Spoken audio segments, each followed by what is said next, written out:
là, ça va bien. Donc, je vous présente Émilie Guimont, étudiante en travail social à l'Université Laval.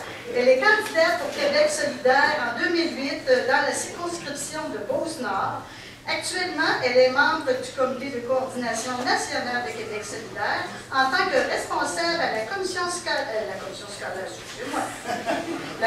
nationale des femmes. Émilie va nous entretenir un budget gouvernemental favorisant l'égalité entre les hommes et les femmes. Est-ce que c'est possible au Québec? Émilie, je te laisse la parole.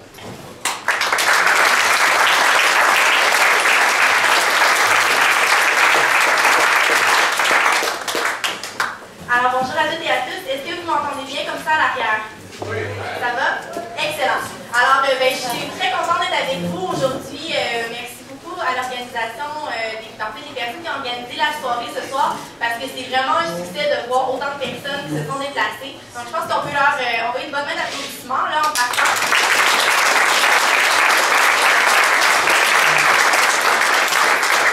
Alors donc, comme ça a été présenté, moi aujourd'hui, ce que je vais discuter avec vous, c'est principalement du budget Bachand qui a été déposé jeudi de cette semaine. En fait, la question, c'est de se demander, en fait, est-ce qu'un budget peut favoriser l'égalité entre les hommes et les femmes, puis aussi de voir en quoi le budget qui a été déposé jeudi, finalement, il n'y arrive pas du tout. Et de voir, en fait, comment on peut analyser des finances publiques selon une analyse différenciée selon les sexes. Mais bon, moi, je ne suis pas économiste, j'étudie en travail social, en sociologie, donc ce ne sera pas une analyse substantielle en termes de chiffres, mais plutôt en ce qui a trait aux impacts des choix idéologiques qui ont été faits au moment de déposer le budget, puis qui sont faits en fait au Québec depuis maintenant de nombreuses années à la fin des gouvernements péquistes et libéraux. Alors, quand on pense au budget qui a été déposé en ce qui a trait à l'éducation, la santé, les régimes de rente, les garderies, on peut se dire, mais ce budget-là affecte tout le monde, puis il affecte négativement beaucoup les personnes qui sont à faible revenu, puis les personnes qui sont dans la classe moyenne. Mais maintenant, ce que je vais essayer avec vous aujourd'hui, c'est d'analyser en quoi ça va avoir des impacts de façon plus spécifique sur les femmes, puis en quoi ça remet en question en fait, l'atteinte de l'égalité. Donc pour ça, j'ai toujours un petit exemple que j'aime bien, c'est de vous parler en fait de le moment où le gouvernement a décidé de tarifer les services de vasectomie au Québec, qui est d'abord en fait une mesure qu'on peut dire, l'impact sur les hommes va être d'abord nécessairement plus prédominant parce que ça les affecte eux-mêmes. Mais ce qu'on a réalisé au moment de tarifer ce service-là, c'est que d'une part, il y avait de plus en plus de femmes qui allaient avoir une ligature des trompes de Fallope, parce que c'est une forme de contraception qui est plus à long terme et qui est en fait irréversible. Donc plus de femmes allaient chercher cette intervention chirurgicale-là qui dure aussi par la suite quelques jours pour la rémission. Donc on avait une augmentation de l'hospitalisation. Ensuite, il y avait aussi une diminution de la responsabilisation des hommes envers la question de la contraception quand ça a été fait. Donc, c'est toujours de garder un peu une lunette féministe, de se demander, quand il y a des tarifications qui sont exercées, en quoi ça peut avoir un impact sur les femmes. Donc, ce qu'il faut toujours se rappeler, au Québec, encore en 2011, c'est que d'abord, les femmes représentent les 2 tiers des personnes à faible revenu. Donc, quand on se dit, ce budget-là, il y a des impacts pour les personnes qui sont dans une situation de pauvreté, on parle de beaucoup de femmes, majoritairement, des femmes qui sont monoparentales notamment. Et donc, qui exercent un rôle très très important dans notre société, mais qui n'est pas reconnu, notamment le travail tout invisible qu'elles font à la maison du soin des proches. Ensuite, tout ce qui a trait au pouvoir politique, le pouvoir économique, les femmes en sont encore beaucoup exclues. À l'Assemblée nationale, on a à peine 30% de femmes qui sont élues. Dans les grandes entreprises, dans les entreprises en général, il y a encore très peu de femmes qui siègent comme dirigeantes dans les conseils d'administration. Donc les femmes sont encore beaucoup exclues des lieux de pouvoir. Et bon, fort heureusement, on ne parlera pas trop de la religion, parce que maintenant, ça a beaucoup moins d'impact au Québec. Mais c'est quelque chose qui a notamment aussi beaucoup influencé les rapports de pouvoir, alors que c'était seulement les hommes qui pouvaient être prêtres et tout ça. Et encore aujourd'hui, chez les personnes qui travaillent à temps plein, les femmes donnent 76% du salaire des hommes. Et chez les personnes, en général, les femmes gagnent encore 68% du salaire des hommes. Donc, on a une inégalité économique qui est encore très, très présente parce que les femmes exercent des emplois généralement qui sont beaucoup plus liés aux services, des emplois qui sont significativement moins bien rémunérés que ceux des hommes. Donc, d'abord, sur la taxe santé que le gouvernement nous a annoncé, en quoi ça peut avoir un impact sur les femmes? Bon, d'une part, parce qu'elles vivent une situation de pauvreté qui est beaucoup plus accrue de payer ces montants-là, ça a un impact significatif dans leur budget. Mais il ne faut jamais oublier aussi que ce sont les personnes qui vivent une situation de pauvreté qui ont le plus besoin de services de santé, de services sociaux.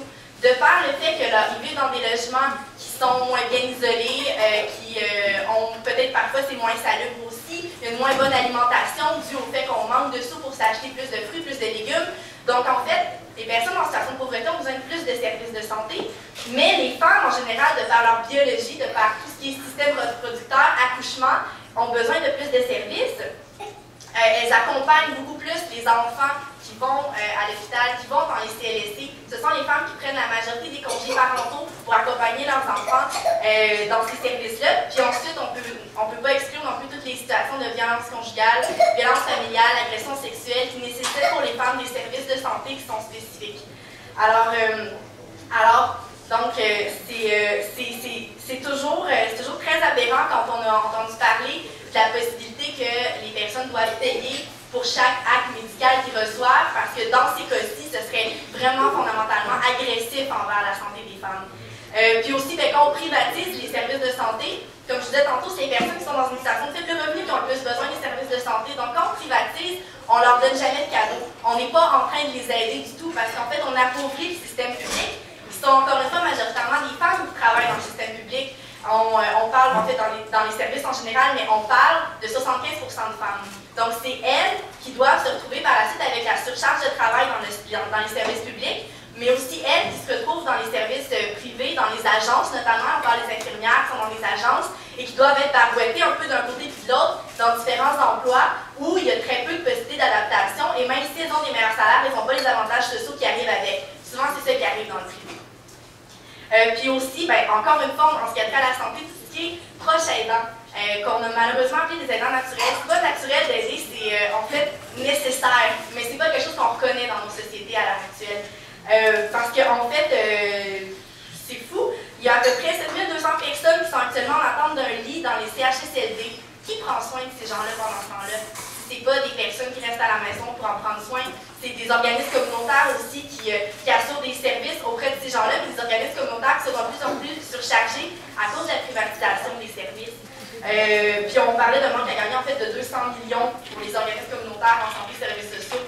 Puis en fait, on se trouve devant même une situation qui est assez paradoxale, où finalement même jusqu'au service d'avortement, parce qu'on en privatise une partie, il y en a une partie qui est dans les services publics, il y a même des organismes communautaires qui doivent offrir des services d'avortement parce qu'il n'y en a pas assez qui sont suffisants en fait en termes d'offres de services dans le réseau public et gratuit. Alors, pour la santé, ça ne va pas tellement bien. Pour l'éducation non plus. Parce que, comme vous l'avez vu, on a annoncé une hausse des frais de scolarité de 325 $ par an sur 5 ans. C'est une hausse qui est significative et qui fait vraiment mal, notamment parce que ça va augmenter l'endettement étudiant, mais ça va aussi être, parce qu'on sait qu'un des premiers motifs d'abandon de l'éducation, c'est la précarité financière. Donc, si les gens n'ont pas les moyens de payer, malgré l'endettement, ils vont probablement être plus prompts à quitter leurs études que finalement continuer. Donc, au Québec, on connaît un des taux de diplomation les plus élevés, au Canada notamment à cause de nos frais de scolarité qui étaient plus bas. En fait, donc, cette hausse de l'endettement va affecter particulièrement les femmes parce que d'une part, quand on est aux études, il y a toute cette question de conciliation famille-études, c'est-à-dire que c'est souvent un âge où les femmes vont avoir des enfants, donc continuer d'étudier à temps partiel sans nécessairement travailler. Donc, à ce moment-là, on a des sous finalement qui ne rentrent pas. Les femmes gagnent moins d'argent que les hommes, comme je vous disais tantôt, donc au moment de rembourser, on rembourse sur plus longtemps, puis on rembourse avec plus d'intérêt aussi. Et ce qu'on réalise aussi, c'est qu'à l'heure actuelle, même si on se tarde de dire, oui, mais les femmes sont de plus en plus scolarisées, elles vont à l'université, elles vont à la maîtrise, maintenant, les portes sont grandes ouvertes. Il reste que quand on arrive sur le marché du travail, les femmes sont de plus en plus sur-scolarisées pour les emplois qu'elles occupent. Et les hommes sont parfois sous-scolarisés pour les emplois qu'ils occupent. Donc, dans la structure même du marché du travail, on continue de voir les hommes monter plus facilement les échelons d'une entreprise, d'une organisation, que les femmes. En fait, ça crée encore là cette inégalité de revenus dont je vous parlais tantôt, où les femmes qui travaillent à temps plein gagnent 76% de salaire des hommes. Puis oui, pendant ce temps-là, c'est une joke en fait, là, parce que ce que j'ai lu dans le budget, c'est que les entreprises vont pouvoir contribuer à un fonds volontaire pour l'éducation. Donc ça, j'ai trouvé que c'est terrible parce que, en fait, le paiement des frais de scolarité ne sera pas volontaire, il va être obligatoire pour les gens qui vont vouloir aller à l'école, sauf que les entreprises, on leur fait un peu un cadeau en disant, écoutez, si vous pouvez, si ça vous tente, si vous voulez, vous pourrez contribuer à l'éducation de notre population, mais autrement, c'est pas plus grave. T'sais. Donc en fait, on ne vise pas la bonne cible finalement, en remettant en question l'accessibilité aux études. Ensuite, sur les garderies, vous avez vu aussi sûrement que les 15 000 places en garderie vont être reportées à 2013-2014 pour leur mise en place. Et ça, c'est particulièrement grave pour les femmes notamment qui peuvent aller conduire leurs enfants à la garderie, par la suite accéder au marché du travail. Souvent, c'est ça qui arrive, c'est encore les femmes beaucoup qui s'occupent des enfants à la maison. Puis c'est pas quelque chose qu'on met en question. Si c'est un choix, c'est ce que les femmes veulent faire, c'est correct, mais le problème, c'est quand elles doivent faire du travail à temps partiel ou à temps plein, en fait, surtout à temps partiel, puis c'est non volontaire ou non désiré, qu'elles aimeraient travailler plus, mais que dans l'attente d'une garderie, elles ne peuvent pas le faire. Donc ensuite aussi, c'est ça, il y a 740 000 emplois à combler en ce moment, puis en n'assurant pas le nombre de garderies nécessaires, on rejette encore un peu les femmes de ces possibilités d'emploi-là. Ça, c'est encore une fois dramatique, parce qu'on cherche à réduire ces inégalités de revenus entre les hommes et les femmes, donc à leur permettre l'accès au marché du travail. Puis les garderies, c'est une des mesures qui le permettent mieux. Ensuite, sur la question des régimes de rente, les régimes de rente du Québec, alors ce qu'on réalise, c'est qu'il y avait un accroissement des pénalités pour les personnes qui veulent prendre leur retraite avant 65 ans. Bon, ça c'est certain que c'est dramatique pour tout le monde. Mais ce qu'on réalise, c'est que généralement, les femmes prennent leur retraite un peu plus tôt que les hommes. D'une part parce qu'elles occupent des emplois au salaire minimum, dans des emplois atypiques, plus que les hommes, mais aussi parce qu'elles ont cette double journée de travail, à la fois sur le travail sur le marché du travail, mais ensuite à la maison, avec le soin des proches, le soin des enfants. Donc, il y a une forme d'épuisement qui arrive à ces femmes-là à la fin de leur carrière. Ensuite, les femmes vivent plus longtemps que les hommes. C'est une statistique qu'on connaît depuis déjà bien longtemps. Mais donc, si les femmes vivent plus longtemps que les hommes, qu'elles gagnent moins que les hommes et que de plus en plus on va leur demander de prendre sur leur propre épargne personnelle pour pouvoir assurer leurs vieux jours, à ce moment-là, on crée une discrimination systémique où, de façon continue, les femmes vont avoir moins d'argent que les hommes au moment de leur retraite. Il y a par contre quelque chose d'intéressant, c'est un crédit d'impôt pour les proches aidants d'un conjoint qui a 70 ans et plus. C'est une mesure qui est un peu contrastante avec ce que le gouvernement libéral fait en général, mais ça, c'est un bébé mesure intéressant qui serait nécessaire de pousser plus loin, en fait. Est-ce que ça va? Mais si jamais vous avez des commentaires, des questions, mais c'est vraiment génial, on pourra y revenir dans le fond quand j'aurai terminé. Je ne sais pas si c'est quelque chose qui vous convient comme ça, là. Oui. Super, excellent. Donc, alors voilà. Puis donc, en conclusion, justement, pour terminer, ce qu'on réalise, c'est que les services publics, ils sont garants de l'atteinte de l'égalité entre les hommes et les femmes. En fait, ils sont nécessaires, ils sont inhérents à cette capacité qu'on a comme société de s'assurer que les hommes et les femmes aient un traitement égal dans la société. Puis donc, il ne faut jamais se fermer les yeux sur cette analyse différenciée selon les sexes parce qu'elle est nécessaire, parce que c'est pas parce que les femmes et les hommes semblent avoir les mêmes droits que dans les faits, dans l'actualité, c'est ça qui se réalise. Alors, je terminerai juste en disant que le comité de surveillance de l'Organisation des Nations Unies sur le respect en fait du pacte international relatif aux droits économiques, sociaux et culturels, puis aussi la Convention sur l'élimination de toute discrimination à l'égard des femmes, on se fait blâmer au Québec par ces organisations-là. C'est des ententes qu'on signe. Oui, on est pour le droit, l'égalité entre les hommes et les femmes, on est pour le droit d'accès à l'éducation, au logement social, etc. Mais sauf que dans le concret, on ne le fait pas. Ensuite, on se fait blâmer par l'ONU, mais ça, peu de gens en parlent, alors que ce sont des droits qui sont fondamentaux et qu'on devrait s'assurer d'avoir ça autant que d'avoir tout ce qui est droit civil, politique, etc.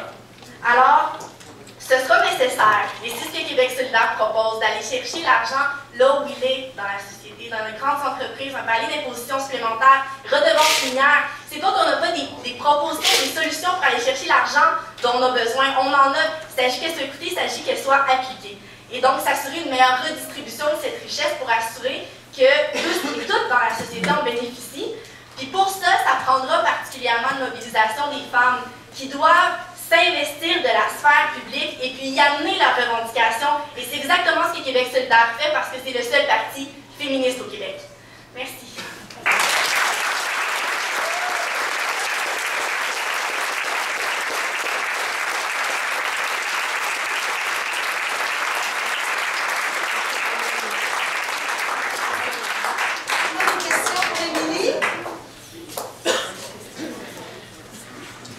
Ça peut être des commentaires aussi. Allez-y.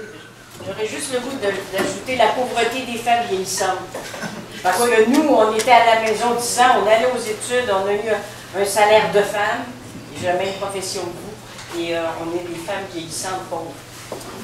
C'est un commentaire qui est juste, merci. Tout à fait, tout à fait. Y en a-tu d'autres commentaires, des Je questions? vais vous féliciter, par exemple. Merci. Alors, merci beaucoup à vous. Je vous souhaite une excellente soirée.